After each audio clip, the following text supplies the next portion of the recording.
Hello and नमस्कार। मैं धर्मवीर यादव स्वागत करता हूं आप सभी प्यारे साथियों का वीर सर जीएस वाले के इस यूट्यूब चैनल में। साथियों, कैसे हैं आप सब? हम आशा करते हैं कि सभी प्यारे साथी बहुत ही अच्छे होंगे, शानदार और जबरदस्त होंगे। साथियों, भारतीय संविधान का अध्ययन हम लोग कर रहे हैं और इसी के तहत आज हम अध्ययन करेंगे किसका? मौलिक अधिकार का। दोस्तों, किसका? मौलिक अधिकार, जिसको हम लोग क्या कहते हैं? फंडामेंटल राइट कहते हैं। और फंडामेंटल राइट का जो उल्लेख है वो कहाँ है? संविधान के भाग 3 में किया गया है और अनुच्छेद 12 से लेकर के 35 तक में किया गया है। ठीक, ध्यान रखिएगा साथियों। इससे पहले हम लोगों ने कई सारे लेक्चर्स को पढ़ा है। ठीक है, इससे पहले हम लोगों ने नागरिकता तक पढ़ लिया है। जैसे अगर मैं बताऊं आपको तो कौन कौन से चैप्टर्स को, कौन कौन से वीडियोस को हमने पढ़ा है, तो मैं आपको बता देता हूं। जैसे कि भारत का संवैधानिक विकास हो गया, फिर संविधान सभा हो गया, फिर संविधान सभा के स्रोत हो गया, फिर प्रस्तावना हो गया, फिर उसके बाद जो कि संविधान का भाग 1 हो गया जिसमें संघ तथा राज्य क्षेत्रों के बारे में हमने चर्चा किया, फिर संविधान का भाग 2 हो गया जिसमें हमने सिटीजनशिप यानी नागरिकता के बारे में बात किया, और आज जो है कि संविधान का भाग 3 यानी मौलिक अधिकार या मूल अधिकारों के बारे में हम लोग चर्चा करने जा रहे हैं। प्यारे दोस्तों, ध्यान रखिएगा, मूल अधिकारों के बारे में जो है कि चर्चा हम लोग बहुत ही विस्तार से और बहुत ही शानदार तरीके से करेंगे दोस्तों। ठीक है, तो आइए क्या करते हैं, शुरुआत करते हैं। देखिए दोस्तों, ये जो मूल अधिकार है ये हमको बहुत पहले नहीं दिया गया था। ये हमको भारतीय संविधान के द्वारा दिया गया है, यानी जब हमारा भारत का संविधान बनता है तब जाकर के हम लोगों को मौलिक अधिकार मिलता है। उससे पहले जो हमारे यहाँ अंग्रेज थे हमको मौलिक अधिकार नहीं दिए थे।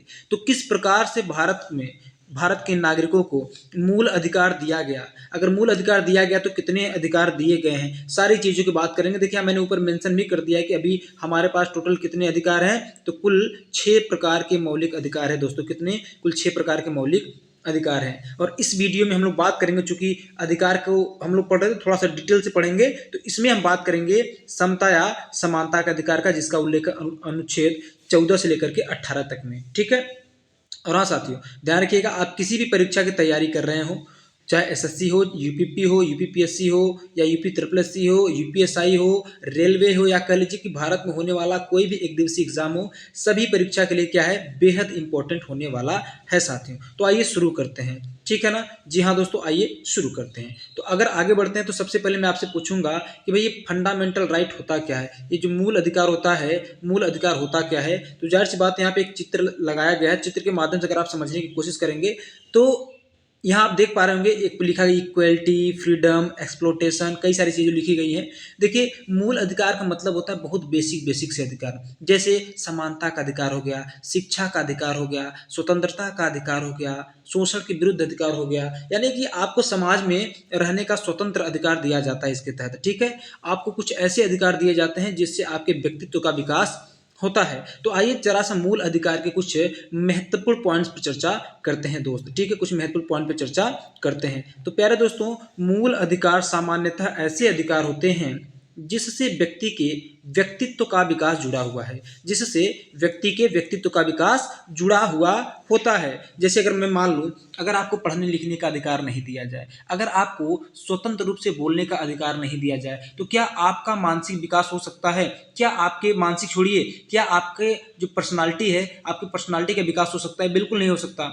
आप एकदम दब्बू दब्बू से हो जाएंगे। जैसे अगर मैं आपको उदाहरण ही दूं, तो जब कोरोना वायरस आया था तो उस समय आपने देखा होगा कि हमारे सारे अधिकार छीन लिए गए थे, सिवाय आर्टिकल 20 और आर्टिकल 21 वाला। ठीक है, अनुच्छेद 20 और 21 को छोड़ करके लगभग हमारे सारे अधिकार निलंबित थे, क्योंकि उसमें लॉकडाउन का समय चल रहा था। तो लॉकडाउन के समय में हम लोग क्या कर रहे थे? घर पे बैठ के कोई ताश खेल रहा था, कोई लूडो खेल रहा था, कोई मतलब कि आप अनावश्यक काम कर रहे थे। ठीक है, आप क्या कर रहे थे? अनावश्यक काम कर रहे थे। लेकिन अभी क्या है? अभी सब कुछ सामान्य है, तो आप क्या कर रहे हैं? आपको सारे तरह के अधिकार दे दिए गए हैं। पढ़ने का अधिकार, घूमने का अधिकार, व्यापार करने का अधिकार, स्वतंत्रता का अधिकार, सारे अधिकार प्राप्त हैं। और ये सारे अधिकार क्या करते हैं? किसी भी व्यक्ति के व्यक्तित्व के विकास में सहायक होते हैं दोस्त। ठीक, आइए अगले पॉइंट पे बढ़ते हैं। अगला पॉइंट कहता है कि मूल अधिकार किसी व्यक्ति के मूल स्वतंत्रताओं को निर्धारित करते हैं, जो कि मैंने अभी बताया। ये आपकी मूल स्वतंत्रताओं को निर्धारित करता है। मूल स्वतंत्रता मतलब कि कुछ ऐसी स्वतंत्रता है जो आपको आवश्यक रूप से ही चाहिए, जैसे शिक्षा का अधिकार, बोलने का अधिकार, रहने का अधिकार, व्यापार करने का अधिकार, ये आपके मौलिक अधिकार हैं। सोचिए, अगर आपको व्यापार करने का अधिकार, पढ़ने का अधिकार, या बोलने का अधिकार, या रहने का अधिकार, या घूमने का अधिकार न दिया जाए तो आपका विकास कितना ही होगा? नहीं होगा। बात समझ रहे हैं? फिर वही बात करेंगे अगले पॉइंट की। तो अगला पॉइंट कहता है दोस्त कि मूल अधिकार किसी देश के संविधान द्वारा उस देश में रह रहे सभी नागरिकों को प्रदान किया जाता है। यानी मूल अधिकार मिलता किसको है दोस्त? तो देखिए, जो मूल अधिकार होता है, पहली बात किसके द्वारा दिया जाता है? तो किसी देश के संविधान द्वारा दिया जाता है। मिलता कैसे है? तो किसी देश के संविधान द्वारा दिया जाता है, ठीक है। और किसको दिया जाता है? तो उस देश के नागरिक को। जैसे हम लोग भारत के नागरिक हैं तो हमको मौलिक अधिकार दिया गया भारत सरकार द्वारा नहीं, भारतीय संविधान द्वारा, ठीक है। और कितने तरह के अधिकार है वर्तमान में हमारे पास? तो दोस्तों 6 तरह के अधिकार हैं। शुरुआत में 7 तरह का था, अभी 6 प्रकार का है। आगे कह रहा है, मूल अधिकार पूर्ण नहीं है, अर्थात समय समय पर संशोधन के माध्यम से इनकी संख्या को घटाया या बढ़ाया जा सकता है। जी हाँ साथियों, जैसे अगर हम बात करें तो हमको शुरुआत में कितने प्रकार के अधिकार थे? तो शुरुआत में हमको 7 प्रकार के अधिकार मिले थे, लेकिन बाद में संविधान संशोधन किया गया, 44वां संविधान संशोधन, जिसके माध्यम से संपत्ति का अधिकार हटा दिया गया। और अभी कितने अधिकार बच गए हमारे पास? तो अभी 6 अधिकार हैं दोस्तों। कितने? 6 अधिकार, ठीक है। अगला पॉइंट आपसे कहता है कि असामान्य परिस्थिति में मूल अधिकारों को निलंबित किया जा सकता है। असामान्य यानी कि अगर कोई ऐसी सर्क्यूमस्टेंसेस आ जा रहे हैं, परिस्थितियां स्थितियां आ जा रही हैं जहां पे आपका मूल अधिकार निलंबित करना आवश्यक है, तो आपका मूल अधिकार निलंबित किया जा सकता है। जैसे कि आपातकाल वाली स्थिति या लॉकडाउन वाली स्थिति में आपने देखा होगा कि आपके कई सारे अधिकारों को निलंबित कर दिया गया था। अगला पॉइंट है दोस्तों कि मूल अधिकार में बदलाव के लिए संविधान संशोधन आवश्यक है। यानी अगर आप मूल अधिकार में किसी भी प्रकार का चेंजेस करना चाहते हैं तो उसके लिए जरूरी है संविधान संशोधन। यानी बिना संविधान संशोधन का आप कोई भी बदलाव मूल अधिकार में नहीं कर सकते दोस्त, ठीक है।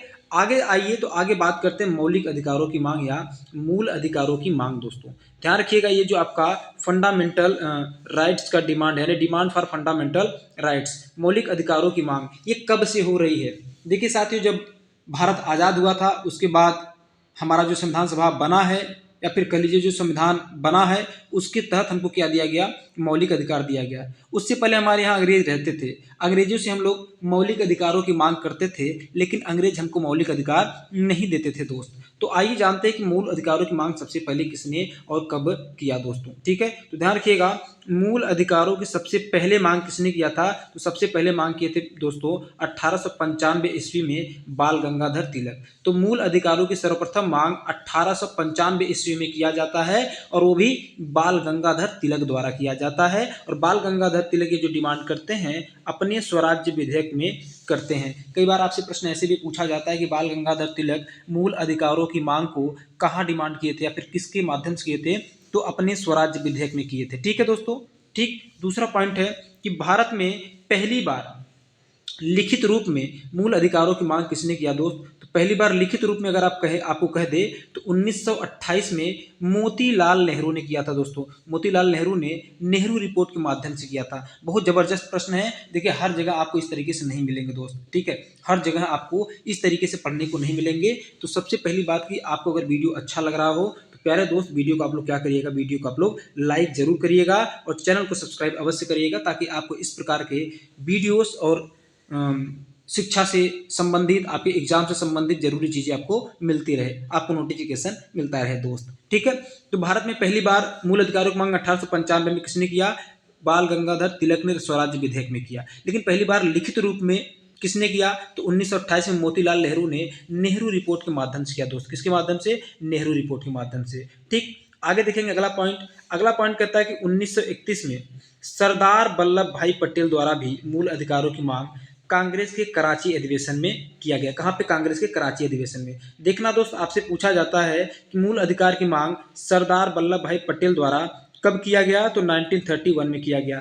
कब किया गया था? कहाँ किया गया था? तो कांग्रेस के कराची अधिवेशन में किया था दोस्त, ठीक है। कहाँ पे? कांग्रेस के कराची अधिवेशन में। ध्यान रखिएगा, 1931 में कांग्रेस का जो कराची अधिवेशन हुआ था उसके अध्यक्ष कौन थे? उसके अध्यक्ष सरदार वल्लभ भाई पटेल थे। और पटेल जी ने क्या किया? मौलिक अधिकारों की मांग के लिए आवाज उठाया। तो यहाँ पे 3 पॉइंट याद रखना है। 1895 में बाल गंगाधर तिलक किए, किसमें? स्वराज विधेयक में। दूसरा, पहली बार लिखित रूप में अगर आपसे पूछेगा तो अधिकारों की मांग 1928 में मोतीलाल नेहरू ने किया, नेहरू रिपोर्ट में। तीसरा, 1931 में अगर हम बात करें तो 1931 में मांग किए थे सरदार वल्लभ भाई पटेल, वो भी कहाँ किए थे? कांग्रेस के कराची अधिवेशन में किए थे, ठीक है दोस्त।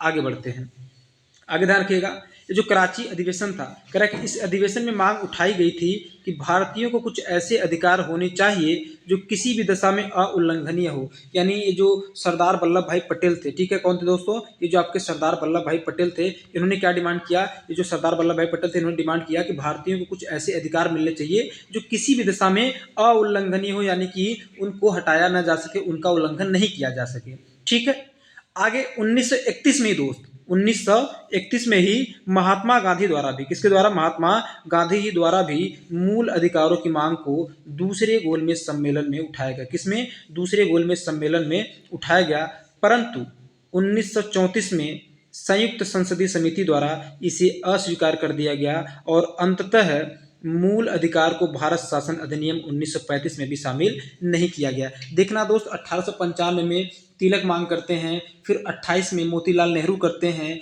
फिर 31 में बाल गंगाधर तिलक करते हैं और साथ साथ 1931 यानी 1931 में ही गांधी जी भी करते हुए दूसरे गोलमेज सम्मेलन के दौरान। लेकिन इतनी मांग होने के बाद भी अंग्रेज हमको मौलिक अधिकार देने के मूड में नहीं थे, और जब 1935 का भारत शासन अधिनियम के लिए नियम बना रहे थे तो उसको क्या कहते हैं, 1934 का संयुक्त संसदीय समिति कहते हैं। ठीक है, इसी के तहत भारत का जो 1935 का भारत शासन अधिनियम आया था, इसी के तहत बनाया गया था। तो यहाँ पे भी क्या होता है, हमको मौलिक अधिकार नहीं दिया गया। ठीक है, यानी अभी तक हमको मौलिक अधिकार नहीं मिला। आगे एक व्यक्ति थे तेज बहादुर सप्रू। तेज बहादुर सप्रू क्या करते हैं, 1945 यानी 1945 में संविधान से संबंधित एक रिपोर्ट में भारतीयों को मूल अधिकार दिए जाने की वकालत किए। तो आपसे कई बार पूछा जाता है कि भारतीयों को मूल अधिकार दिए जाने के संबंध में वकालत किसने किया, तो दोस्तों किसने किया था, तेज बहादुर सप्रू ने। ठीक है, इतनी बात आपको ध्यान रखना है। गांधी जी ने दूसरे गोलमेज सम्मेलन में डिमांड किया था 1931 में, ये भी ध्यान रखना है। ठीक है ना, किसने किसने कब कब डिमांड किया, सारी चीज़ों को आपको याद रखना है। तो दोस्तों 1935 का भारत शासन अधिनियम में नहीं दिया गया, 1945 में डिमांड किया गया या फिर कह लीजिए कि वकालत किया गया तेज बहादुर सप्रू के द्वारा, तब भी नहीं मिला। लेकिन जब हमारा संविधान सभा बनता है 1946 में, संविधान सभा हमारा कब बनता है, 1946 में बनता है दोस्त। जब 1946 में हमारा संविधान सभा बनता है, उस समय क्या होता है, उस संविधान के माध्यम से जो अभी वर्तमान में हमारे देश में लागू है, उस संविधान के माध्यम से दोस्तों हमको मौलिक अधिकार दिया जाता है। तो जब मौलिक अधिकार दिया जाता है तो मौलिक अधिकार को दिए जाने के लिए, यानी कि कौन कौन से मौलिक अधिकार आपको दिए जाएंगे, इसके लिए संविधान सभा में समितियां बनाई गई थी। एक समिति था मूल अधिकार समिति और एक समिति था मूल अधिकार उप समिति। ठीक है, दोनों में क्या डिफरेंस अभी मैं बता देता हूं। देखिएगा, संविधान निर्माण के समय सरदार वल्लभ भाई पटेल की अध्यक्षता में एक परामर्श समिति, जिसको हम लोग क्या कहते हैं, मूल अधिकार समिति कहते हैं, यानी मूल अधिकार समिति बनाई गई और पुनः मूल अधिकार समिति की समीक्षा के लिए जेबी कृपलानी की अध्यक्षता में मूल अधिकार उप समिति का गठन किया गया। दोस्तों देखिए, पहले मूल अधिकार समिति बनाया गया, ठीक है, कि भैया हमको कौन कौन सा अधिकार दिए जाने, सारी चीज़ों के बारे में चर्चा किया गया। फिर उसकी भी समीक्षा के लिए मूल अधिकार उप समिति बनाया जाता है जेबी कृपलानी के अध्यक्षता में। और ये बहुत इंपॉर्टेंट लाइन है, इसको ध्यान रखिएगा। अब जब मूल अधिकार समिति और मूल अधिकार उप समिति की अंतिम रिपोर्ट के आधार पर या फिर अंतिम जब रिपोर्ट आता है, तो इस रिपोर्ट के आधार पर क्या किया जाता है, मूल अधिकार को भारतीय संविधान के भाग 3 में अनुच्छेद 12 से लेकर अनुच्छेद 35 तक के अंतर्गत रखा गया। ठीक है, बात समझ गया ना। तो 1935 ये जो आपका संविधान का भाग 3 है, संविधान के भाग 3 में 12 से लेकर के 35 तक में रखा गया है। ठीक है, इतनी बात आपको ध्यान में रखना है। तो आई होप इतना आपको समझ में आया होगा। अब आगे बढ़ेंगे प्यारे दोस्त, मूल अधिकारों के वर्गीकरण की। किस पे बात करेंगे, हम बात करेंगे मूल अधिकारों के वर्गीकरण पे। लेकिन उससे पहले जितना मैंने बताया, आई होप आप सबको अच्छे से समझ में आया होगा। और जितना ये पीछे मैंने बताया, यहाँ से आपको क्या किया जाता है, मूल अधिकार के बारे में पूछा जाता है, मांगा जाता है, मतलब कि हमेशा पूछा जाता रहा है। एक बात ध्यान रखिएगा, मूल अधिकार देने के संबंध में जो ब्रिटेन वाले हैं, बहुत ही कह लीजिए कि हमको नहीं दे रहे थे, लेकिन अंततः हमको क्या होता है, हमारे भारतीय संविधान द्वारा हमको अधिकार दिया जाता है। ठीक है, अच्छा, ब्रिटेन में भी पहली बार जब दिया गया था अधिकार, तो अधिकारों का एक घोषणा पत्र आया था जिसको कहते हैं मैग्ना कार्टा। क्या कहते हैं दोस्त, मैग्ना कार्टा। अच्छा, एक बात ध्यान रखिएगा, आपसे पूछा जाता है कि भारतीय संविधान के किस भाग को मैग्ना कार्टा के रूप में जाना जाता है, तो भारतीय संविधान के भाग 3 को मैग्ना कार्टा यानी मूल अधिकार वाले भाग को ही क्या कहते हैं, मैग्ना कार्टा वाला भाग कहते हैं दोस्त। ठीक है, तो आइए इस पे बात करते हैं। ध्यान रखिएगा, इस अब हम पढ़ेंगे मूल अधिकारों का वर्गीकरण, क्लासिफिकेशन ऑफ फंडामेंटल राइट्स। तो दोस्तों जब हम बात करेंगे क्लासिफिकेशन ऑफ फंडामेंटल राइट्स की, यानी मूल अधिकारों के वर्गीकरण की, तो इसमें देखेंगे कि हमारे पास कितने अधिकार, अभी 6 अधिकार है दोस्तों। कितने अधिकार है हमारे पास? 6 अधिकार है। कौन कौन से हैं? तो यहाँ पे आइए क्या करते हैं हम लोग देखते हैं दोस्त। देखिए कौन कौन सा है उसको बारे में बता देते हैं। पहला है राइट टू इक्वलिटी, जिसको हम लोग कहते हैं समानता का अधिकार। दूसरा है राइट टू फ्रीडम, स्वतंत्रता का अधिकार। तीसरा है दोस्त राइट अगेंस्ट एक्सप्लोटेशन, यानी कि शोषण के विरुद्ध अधिकार। चौथा है राइट टू फ्रीडम रिलीजन या फिर रिलीजियस, ठीक है, या रिलीजियस फ्रीडम, यानी धार्मिक स्वतंत्रता का अधिकार। पांचवा है कल्चरल एंड एजुकेशनल राइट्स, यानी कि संस्कृति और शिक्षा का अधिकार। और छठवां है दोस्त राइट टू कॉन्स्टिट्यूशनल रेमेडीज, जिसको हम लोग कहते हैं संवैधानिक उपचारों का अधिकार। तो अगर इस प्रकार से देखा जाए प्यारे दोस्तों, अगर इस प्रकार से देखा जाए तो जो मौलिक अधिकार है, मौलिक अधिकार कितने हैं हमारे पास? 6 अधिकार हैं। फंडामेंटल राइट हमारे पास 6 अधिकार हैं। हमको क्या करना है? 6 के बारे में अच्छे से डिटेल से पढ़ना है। तो आइए दोस्तों क्या करते हैं, पढ़ते हैं। ठीक है, देखिए मैंने आपको बताया कि 6 अधिकार है हमारे पास। वर्तमान में संविधान के भाग 3 में कितने अधिकार हैं? 6 अधिकार, या फिर हमारे अधिकारों को 6 श्रेणियों में बांटा गया है। जो समता का अधिकार है उसको किन अनुच्छेदों में रखा गया दोस्त? तो उसको रखा गया है अनुच्छेद 14 से लेकर के अनुच्छेद 18 तक में।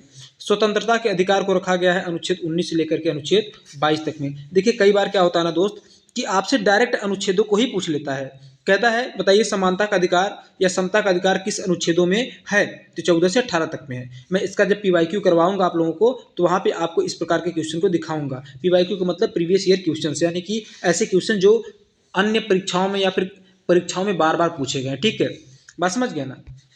आगे शोषण के विरुद्ध अधिकार का उल्लेख किन अनुच्छेदों में है? अनुच्छेद 23 और 24 में। फिर धार्मिक स्वतंत्रता यानी चौथे अधिकार का उल्लेख किया गया है आपको अनुच्छेद 25 से लेकर के 28 तक में। फिर पांचवा जो अधिकार है वो है संस्कृति एवं शिक्षा का अधिकार, जो कि 29 और 30 में है। छठवां अधिकार आपका था संपत्ति का अधिकार, लेकिन प्यारे दोस्त संपत्ति का अधिकार समाप्त कर दिया गया। सातवां अधिकार है कौन? संवैधानिक उपचारों का अधिकार, जो कि अनुच्छेद 32 में है। तो एक बात यहाँ पे ध्यान देना सब लोग, एक बात यहाँ पे ध्यान देना, ये जो आपका संपत्ति का अधिकार है जिसको कह रहे हैं अनुच्छेद किस में है? अनुच्छेद 31 में है। इसको समाप्त कर दिया गया। इसको क्या कर दिया गया दोस्त? इसको समाप्त कर दिया गया। ठीक है, संपत्ति के अधिकारों को क्या कर दिया गया? रद्द कर दिया गया। इस वजह से आपके पास अभी कितने अधिकार बचे हैं? आपके पास अभी जो है कि टोटल 6 प्रकार के अधिकार बचे। कितने दोस्त? टोटल जो है कि 6 तरह के अधिकार बचे हुए हैं। ठीक है, इसको याद रखिएगा। देखिए मैंने नीचे मेंशन भी किया है कि प्रारंभ में संविधान में 7 प्रकार के मूल अधिकार प्रदान किए गए थे, लेकिन 44वां संविधान संशोधन 1978 द्वारा संपत्ति के अधिकार को क्या कर दिया गया? निरस्त कर दिया गया। अब दोस्त अगर संपत्ति के अधिकार को निरस्त किया गया, ठीक है, तो किस संविधान संशोधन द्वारा?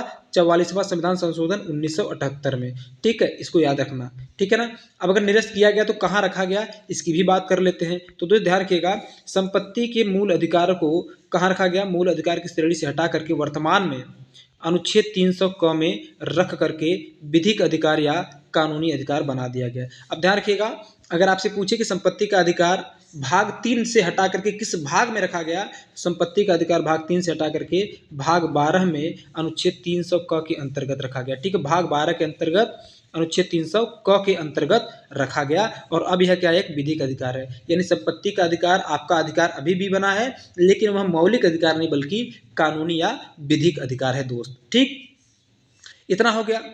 अब हम बात करेंगे जो मूल अधिकार है ये किसके खिलाफ मिला है। हमने अधिकारों की श्रेणियों को देख लिया। अब हम बात करते हैं कि जो हमको 6 अधिकार मिले हैं ये हमको किसके खिलाफ मिला है, किसके विरुद्ध मिला है, क्या ये हमारे अधिकारों को कोई छीन सकता है कि नहीं छीन सकता है। तो इसके बारे में अगर हम चर्चा करें तो दोस्त पहले ही लाइन में यहाँ पे मेंशन कर देता हूँ, आपको अच्छे समझिएगा। देखिए कह रहा है कि मूल अधिकार व्यक्तियों तथा नागरिकों को राज्य के विरुद्ध प्राप्त है। मूल अधिकार व्यक्तियों तथा नागरिकों को राज्य के विरुद्ध प्राप्त है। किसके विरुद्ध है? राज्य के विरुद्ध प्राप्त है। आप कहेंगे सर कि ये राज्य क्या है, कौन सा राज्य, किस राज्य के विरुद्ध प्राप्त है? तो दोस्तों राज्य की परिभाषा को थोड़ा सा हमको समझना पड़ेगा। ठीक है, राज्य की परिभाषा को हमको क्या करना पड़ेगा? समझना पड़ेगा, तभी हमको आएगा। तो ध्यान रखिएगा, पहली बात मूल अधिकार किसके खिलाफ है? मूल अधिकार जो है व्यक्तियों तथा नागरिकों दोनों को दिया गया है। अब कहेंगे सर व्यक्ति और नागरिक क्या होते हैं? तो दोनों समझ लीजिए। ये जो व्यक्ति होता है, व्यक्ति के अंतर्गत नागरिक, विदेशी, शरणार्थी, प्रवासी, अप्रवासी सबको शामिल किया जाता है। लेकिन नागरिकों में क्या होता है? केवल देश के नागरिक को ही शामिल किया जाता है। यानी सभी नागरिक व्यक्ति होते हैं, लेकिन सभी व्यक्ति नागरिक नहीं होते। तो ध्यान रखिएगा, व्यक्तियों और नागरिकों को मूल अधिकार दिया जाता है और किसके खिलाफ दिया जाता है? राज्य के खिलाफ दिया गया भारत में। ठीक है, अब कहेंगे सर ये राज्य क्या होता है, ये जो आप स्टेट बता रहे हैं क्या होता क्या है? तो आइए राज्य की परिभाषा को देखते हैं और शुरुआत करते हैं अपने अनुच्छेदों की तरफ। ठीक है, ध्यान देना प्यारे दोस्त, यहाँ पे ध्यान देना जरा सा। देखिए हम बात किसी करने जा रहे हैं? अनुच्छेद 12 की। अनुच्छेद 12 की, तो अनुच्छेद 12 में क्या कहा गया है? अनुच्छेद 12 में राज्य को स्पष्ट रूप से परिभाषित किया गया है। क्या किया गया है? राज्य को स्पष्ट रूप से परिभाषित किया गया है। अब कहेंगे सर ये राज्य क्या होता है? तो राज्य की परिभाषा को आप सुन लीजिएगा। देखिए राज्य के अंतर्गत कौन कौन आएंगे ये भी मैं बताता हूँ। देखिए राज्य के अंतर्गत जो है कि आपका भारत सरकार आ जाएगा, राज्य सरकार आ जाएगी, उसके बाद जो है कि मैं यहाँ पे बताता हूँ। ठीक है, यहाँ पे मैं मेंशन करते हुए चल रहा हूँ। इसके खिलाफ क्या आ जाएगा? भारत सरकार आ जाएगी। ठीक है, राज्य सरकार आ जाएगा। ठीक है, इसके अलावा जो है कि संसद आ जाएगी। इसके अलावा जो है कि राज्यों का विधानमंडल आ जाएगा। ठीक है, यानी कि चाहे राज्य का विधानमंडल हो, चाहे केंद्र का संसद हो, चाहे भारत सरकार हो, चाहे राज्य सरकार हो, चाहे आपका कोई भी सरकारी संस्था हो, या फिर चाहे कोई भी व्यक्ति हो जो संविधान द्वारा नियुक्त किया गया हो, उन सबको या इन सबको अगर कानून बनाने का अधिकार है और उन कानूनों को लागू करवाने का अधिकार है, तो ये सब क्या कहलाएंगे दोस्त? तो सारे ये लोग क्या कहलाएंगे? ये सब के सब लोग क्या कहलाएंगे दोस्त? राज्य कहलाएंगे। अरे बोलो, राज्य कहलाएंगे। तो राज्य की एक सामान्य सी परिभाषा मैं आपको दूं तो राज्य क्या होता है? तो जिन्हें भी नियम कानून बनाने का अधिकार है तथा उन नियम और कानून को प्रवर्तित यानी कि लागू करवाने का अधिकार है, वे सब लोग क्या कहलाते हैं? वे सब लोग राज्य कहलाते हैं। तो सारे बोलो क्या कहलाते हैं? राज्य कहलाते हैं। तो ये राज्य की परिभाषा को कहाँ मेंशन किया गया दोस्त? तो राज्य की परिभाषा को अनुच्छेद 12 में बताया गया है, यानी राज्य को स्पष्ट रूप से परिभाषित किया गया है दोस्त। ठीक है जी, आई होप आपको अनुच्छेद 12 अच्छे से समझ में आया होगा। अब सोचिए, जिनको भी नियम कानून बनाने का अधिकार है वो नियम कानून तो बनाएंगे लेकिन हमारे मौलिक अधिकारों को नहीं छीन सकते। देखिए यहाँ पे मैंने मेंशन किया है कि राज्य के अंतर्गत कौन कौन शामिल है। तो शामिल होता है कौन कौन दोस्त? भारत सरकार और संसद शामिल होती हैं, क्योंकि इसको भी क्या है? जो कि कानून बनाने का अधिकार है। राज्य की सरकारें और राज्यों का विधानमंडल राज्य के अंतर्गत आती है। स्थानीय प्राधिकारी क्या होते हैं? इसमें स्थानीय प्राधिकारी का मतलब ग्राम पंचायत, नगर निगम, नगर पालिका, ये सब शामिल होते हैं। इसके अलावा जो कि स्थानीय प्राधिकारी मतलब कि वे सभी व्यक्ति या संस्था जो संविधान या किसी निगम द्वारा स्थापित किए जाते हैं तथा जिन्हें शासन के अधीन विधि बनाने और उसे प्रवर्तित कराने की शक्ति प्राप्त है। तो ये सब क्या कहलाएंगे दोस्त? ये सारे के सारे लोग क्या कहलाएंगे? ये सब के सब लोग क्या कहलाएंगे? राज्य के अंतर्गत आएंगे। ये राज्य की परिभाषा है दोस्त, जो अनुच्छेद 12 में दिया गया है। अब कहेंगे सर हम राज्य तो दूसरा जानते हैं। राज्य की परिभाषा ये होती है कि एक बहुत बड़ी भूभाग होनी चाहिए, यानी कि जमीन वाला हिस्सा होना चाहिए, उस पर कुछ जनसंख्या होनी चाहिए और उस जनसंख्या को नियंत्रित करने के लिए सरकार होनी चाहिए। तो हाँ दोस्तों, वो भी राज्य है। लेकिन अनुच्छेद 12 में जो राज्य की परिभाषा दिया गया है वह ये है जो आपको मैंने अभी बताया। ठीक, आइए बात करते हैं अनुच्छेद 13 की। देखिए जब आप अनुच्छेद 13 पढ़ते हैं दोस्त, जब भी आप अनुच्छेद 13 पढ़ते हैं तो आपको बताया जाता है कि अनुच्छेद 13 में अल्पीकरण है। क्या है? अल्पीकरण है। लेकिन आज अनुच्छेद 13 को आपको इस प्रकार से बताएंगे कि आप हमेशा हमेशा के लिए समझ जाएंगे। देखिए अनुच्छेद 13 क्या कहता है? ये कहता है दोस्त कि यह मूल अधिकार से असंगत या उन्हें कम करने वाली विधियों को शून्य घोषित करता है। मूल अधिकार से असंगत मतलब कि ऐसी कोई भी विधि है जो मूल अधिकार से असंगत है, मूल अधिकार से सहमत नहीं है, या ऐसी कोई विधि जो मूल अधिकारों को क्या करती हो? कम करती हो, तो अनुच्छेद 13 क्या करेगी? उस नियम को ही कम कर देगा। अनुच्छेद 13 कहता है भैया तुम चाहे कोई भी नियम हो, चाहे कोई भी नियम हो, अगर तुम मूल अधिकार के खिलाफ जाओगे या मूल अधिकार को कम करोगे तो हम तुम्हें क्या कर देंगे? शून्य कर देंगे। कई ये बात कौन कहता है? अनुच्छेद 13 कहता है। यानी अनुच्छेद 13 किसी भी नियम और कानून को शून्य कर सकता है जो मूल अधिकारों को कम करती हो। इतनी बात समझ गया ना? Very good. अब ध्यान रखिएगा, इसमें आपने देखा कि कम करने वाली विधियों को शून्य कर देता है। अब विधि होता क्या है दोस्त? देखिएगा, जो विधि का मतलब वही कानून होता है यार। ठीक है, विधि का मतलब क्या होता है? कानून। अब कानून दो तरह के भारत में, एक तो संविधान पूर्व विधियां और दूसरा संविधान पश्चात विधियां। आप कहेंगे सर ये क्या है? अब ठीक है, ध्यान दीजिएगा, संविधान पूर्व विधियां और संविधान पश्चात विधियां मैं क्यों कर रहा हूँ? क्योंकि हमारे देश में जो संविधान है ना, संविधान में आधे से ज़्यादा प्रावधान कब लिए गए हैं? आधे से ज़्यादा प्रावधान लिए गए हैं 1935 के भारत शासन अधिनियम से। तो जितने भी प्रावधान 1935 के भारत शासन अधिनियम से लिए गए हैं, इसका मतलब ये क्या है? संविधान पूर्व विधियां हैं। लेकिन संविधान बनने के बाद भी दोस्तों हमारे देश में जो है कि कई सारे संशोधन हुए, कई सारे अलग से दूसरे नियम भी बने हैं, तो उनको हम लोग क्या कहते हैं, संविधान पाश्चात्य विधियां। तो संविधान पूर्व विधियां का जो उल्लेख है अनुच्छेद 13(1) में है, संविधान पाश्चात्य विधि का उल्लेख अनुच्छेद 13(2) में है दोस्त। ठीक है, इतनी बातें क्लियर। अब ध्यान रखना 13 में केवल अल्पीकरण ही नहीं है, या संविधान पूर्व विधियां नहीं है, संविधान पाश्चात्य विधियां ही नहीं है, अनुच्छेद 13 में विधि शब्द को परिभाषित भी किया गया है। ठीक है, तो आइए हम क्या करते हैं, अनुच्छेद 13(1), 13(2), 13(3) सबको समझते हैं, वो भी क्रम से समझते हैं दोस्त। तो ध्यान देना, अनुच्छेद 13 ये क्या है, इसमें संविधान पूर्व विधियां है। संविधान पूर्व विधियां होता क्या है, इसको जान लीजिए। कहता है कि इसमें यह प्रावधान किया गया है कि संविधान लागू होने के पहले से बने हुए सभी विधि यानी कि कानून शून्य माने जाएंगे यदि वे मूल अधिकार के विरुद्ध होते हैं। यानी संविधान बनने के पहले जो भी नियम कानून बने थे, अगर वे लोग मूल अधिकारों से असंगत होंगे या मूल अधिकारों को कम कर रहे होंगे तो वे क्या हो जाएंगे, शून्य माने जाएंगे ऑटोमेटिक। ठीक है, यानी जो अनुच्छेद 13 है इनको ऑटोमेटिक शून्य कर देता है, खत्म कर देता है। ठीक, फिर वही बात करेंगे हम लोग किसकी, अनुच्छेद 13(2) की। अनुच्छेद 13(2) बात करता है संविधान पाश्चात्य विधियां की, यानी कि यह अनुच्छेद सिर्फ उन कानूनों पर लागू होता है जो संविधान लागू होने के बाद बनी या फिर अभी बनेंगे। अभी बहुत सारे नियम कानून बनेंगे, ठीक है, कह रहा है कि उन पर भी लागू होगा, या जो अभी तक बन चुकी है संविधान लागू होने के बाद उन सब पे यह क्या होता है, विधि लागू होता है। और इसमें यह कहा गया है कि राज्य कोई भी ऐसा कानून नहीं बनाएगी जो मूल अधिकारों को कम करती हो या मूल अधिकार के विरुद्ध हो दोस्त। ठीक है, तो आई होप अनुच्छेद 13 का 1 और 2 समझ में आया होगा। अब बात करेंगे अनुच्छेद 13(3) की। देखिए अनुच्छेद 13(3) में क्या किया गया है, विधि शब्द को परिभाषित किया गया है। किसको, विधि की परिभाषा को परिभाषित किया गया है। आपसे पूछा जा सकता है, उसे नॉर्मली सामान्यतः लोग यही जानते हैं कि अनुच्छेद 13 में क्या है, अल्पीकरण का उल्लेख किया गया है, लेकिन नहीं दोस्त। अनुच्छेद 13 में जो है कि अल्पीकरण के साथ साथ, अल्पीकरण का मतलब वही कम कर देना। ठीक है, बात समझ है, संविधान पूर्व विधियां, संविधान पाश्चात्य विधियां, और अनुच्छेद 13(3) में विधि शब्द की परिभाषा को परिभाषित किया गया है दोस्त। तो अनुच्छेद 12 और 13 इतना हो गया। आप लोग के मन में आता ही होगा ना सर कि 14 से लेकर शुरू होता है आपका अधिकारों की श्रेणियां, तो उसके पहले 12 और 13 में क्या है, तो 12 और 13 में यही चीजें थी। ठीक, अब मेरे प्यारे दोस्तों हम बात करेंगे एक बहुत ही शानदार और जबरदस्त टॉपिक पे, वो क्या है, समानता का अधिकार। ठीक है, क्या दोस्त, वो है समानता का अधिकार। अब दोस्तों ये जो समानता का अधिकार है इसको कहाँ मेंशन किया गया है, अनुच्छेद 14 से लेकर के अनुच्छेद 18 तक में।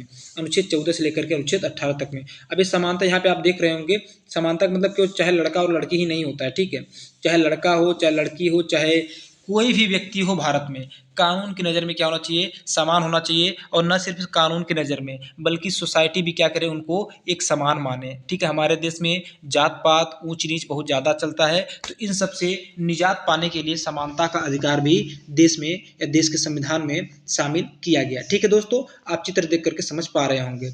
आइए बात करते हैं कि ये जो समानता का अधिकार होता है अनुच्छेद 14 से लेकर 18 तक में उल्लिखित किया गया है, तो इसमें है क्या, तो हम बात करेंगे अनुच्छेद 14 की भी, अनुच्छेद 15 की भी, अनुच्छेद 16 की भी, अनुच्छेद 17 की भी और अनुच्छेद 18 की भी। यानी अगर आपसे पूछे कि समानता के अधिकार में कुल कितने अनुच्छेद शामिल है दोस्त, तो समानता के अधिकार में कुल 5 अनुच्छेद शामिल है। अरे बोलो कितने, 5 अनुच्छेद शामिल हैं। देखिए दोस्तों, अगर आपको वीडियो अच्छा लग रहा है तो मैं एक बार फिर से आप सभी से आग्रह करूंगा कि आप लोग वीडियो को अभी लाइक कर दीजिए और चैनल को अभी सब्सक्राइब कर लीजिए और बेल आइकन को जरूर दबाइएगा ताकि आपको वीडियो के नोटिफिकेशन मिलते रहें। तो आइए बात करते हैं अनुच्छेद 14 की। इस प्रकार से अनुच्छेद 14 आप कभी नहीं पढ़े होंगे। देखिए जो अनुच्छेद 14 है, ठीक है, इसमें जो है कि सभी व्यक्तियों को, किसको, व्यक्तियों को 2 तरह के अधिकार प्रदान किए गए हैं। इसमें सभी व्यक्तियों को 2 तरह के अधिकार प्रदान किए गए हैं।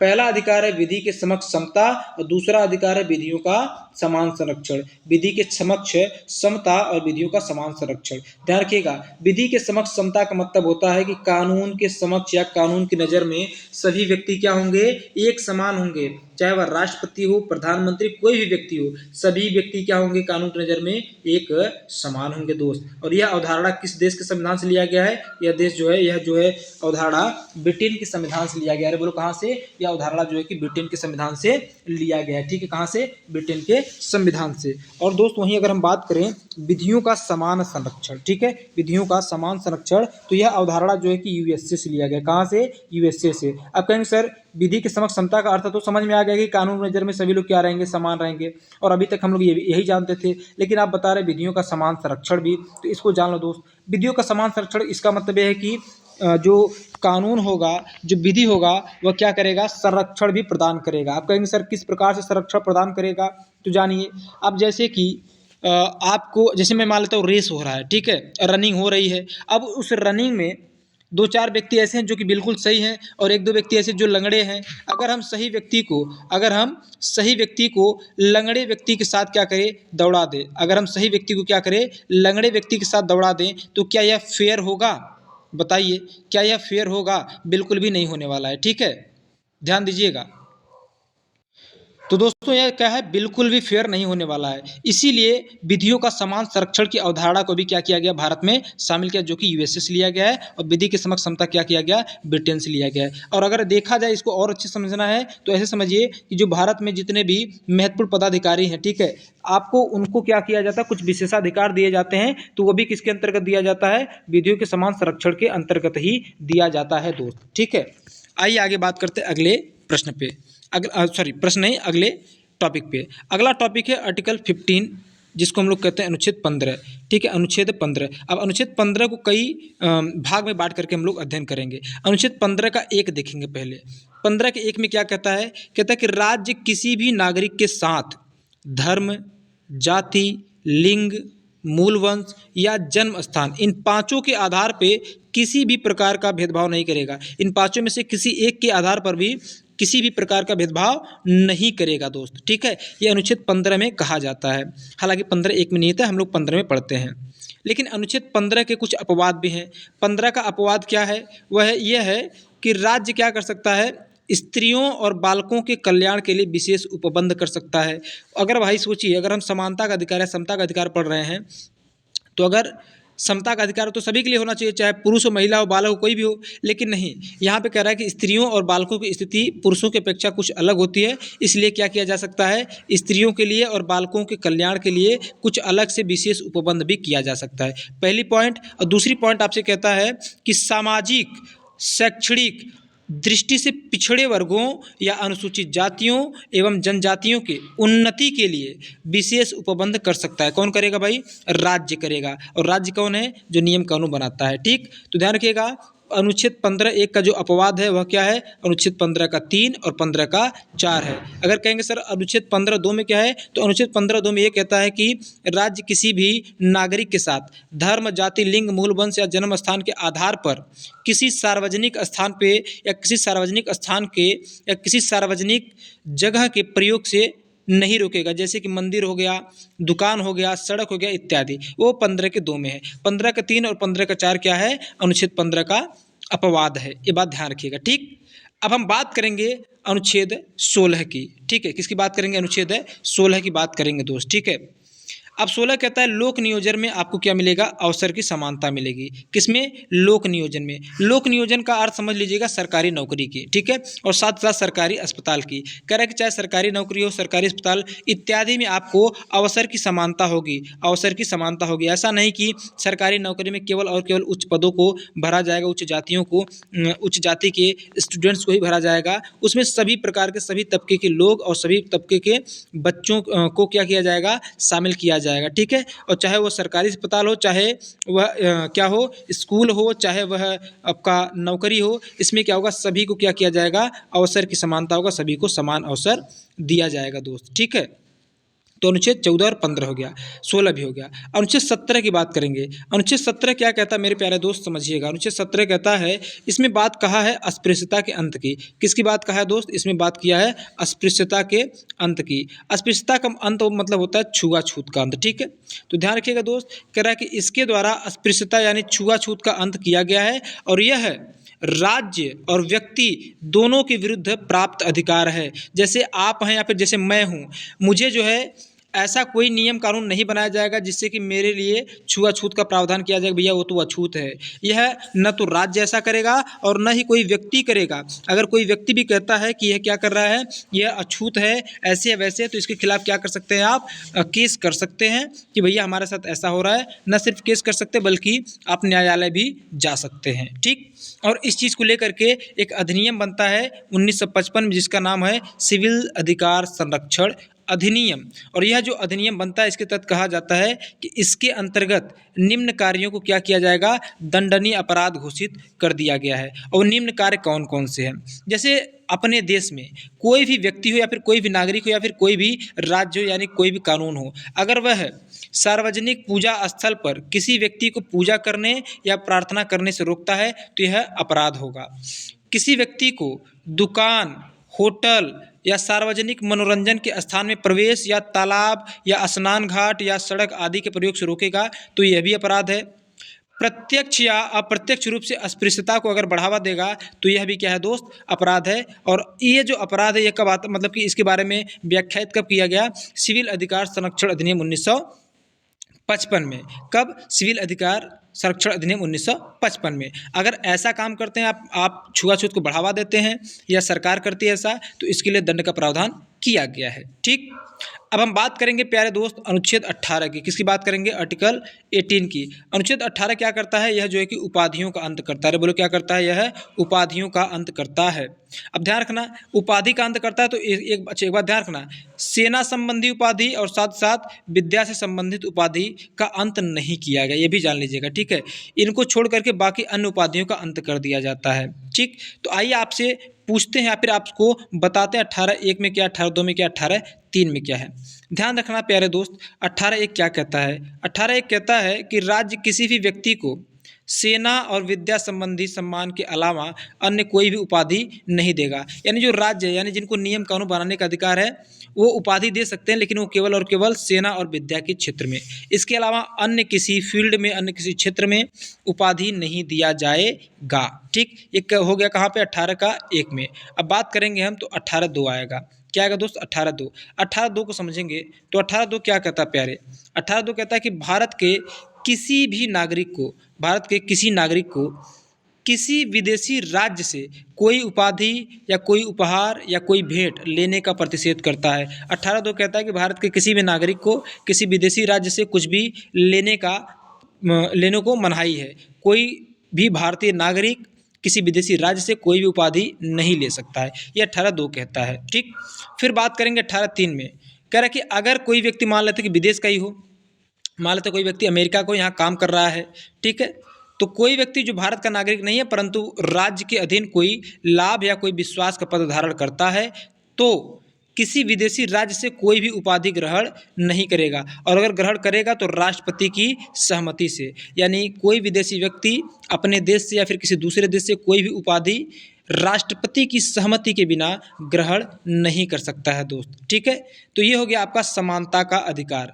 अब एक बात ध्यान रखना, इसके लिए दंड का हालांकि कोई प्रावधान नहीं किया कि ले भी सकता है, लेकिन बाद में संसद क्या कर सकती है, बाद में अगर संसद के मन में आता है कि अगर ये वाली इसका दुष्प्रयोग होने लग गया तो संसद बाद में विधि यानी कि कानून बना करके इसके लिए दंड का प्रावधान भी कर सकते हैं। हालांकि अभी तक इसके लिए किसी भी प्रकार के दंड का प्रावधान नहीं है। अच्छा, अगर संसद विधि बनाकर दंड का प्रावधान करेगी तो किस अनुच्छेद के तहत संसद को यह अधिकार दिया गया है, तो अनुच्छेद 35 के तहत। किसके तहत, अनुच्छेद 35 के तहत। अंत में मैं आपको बताऊंगा। तो आई होप यहाँ तक जो है कि आपको समानता का अधिकार अच्छे से समझ में आया होगा। कौन सा, आपको जो है कि समता या समानता का अधिकार यानी अनुच्छेद 14 से लेकर 18 तक ये समझ में आया होगा। और इससे पहले हमने आपको अनुच्छेद 12 के बारे में समझाया, अनुच्छेद 13 के बारे में समझाया, और मूल अधिकार क्या होते हैं, मूल अधिकारों की मांग कैसी होती है, इन सारी चीज़ों के बारे में मैंने आपको अच्छे से समझाया और अच्छे से बताया। अब आगे हमको पढ़ना है क्या, स्वतंत्रता का अधिकार। तो दोस्तों स्वतंत्रता के अधिकार से आगे की चीज़ों को हम लोग पढ़ेंगे दूसरे वीडियो में। आज के लिए बस इतना ही करते हैं। तो प्यारे दोस्तों, अगर आपको वीडियो अच्छा लगा है तो वीडियो को आप लोग क्या करिएगा, लाइक करिएगा, वीडियो को शेयर करिएगा और अपने सभी साथियों से सब्सक्राइब भी करिएगा। खुद भी करिएगा, सब्सक्राइब करवाइएगा अपने दोस्तों से, ताकि इस प्रकार के वीडियोस आपको हमेशा मिलती रहे। तो ठीक है दोस्तों, मिलते हैं आप लोगों से अगली क्लास में। आज के लिए बस इतना ही, तब तक के लिए जय हिंद, जय भारत।